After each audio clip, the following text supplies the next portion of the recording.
Marketinqdə ən çətin olan məsələ şəxslərdir. Birincisi, marketinqi olmayan biznesə marketinq yaratmaq üçün sahibkarı buna razı salmaq və yaxud da orada qərar verici şəxs kimdirsə onu. İkinci problem, ora insan gəlir, oturur, ona büdcə ayrılmalıdır, o pul xərcləməlidir. Bu pul xərcləmə prosesində birinci maliyyə narahatlıq çəkir. Maliyyəni birinci izah etmək lazımdır ki, yəni cibimə qoymuram o pulu. Və bəzi xüsusi pərakəndə bizneslərdə çətinlik satışla olur. Satışla hər zaman bizi müqayisə ediblər deyə.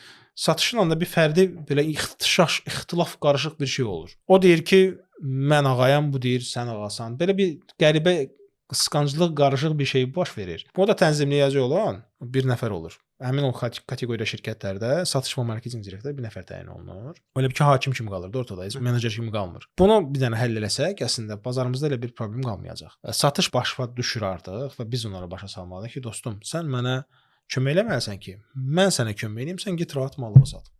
Çünki marketinqin birbaşa işi satışa dəstək olmaqdır.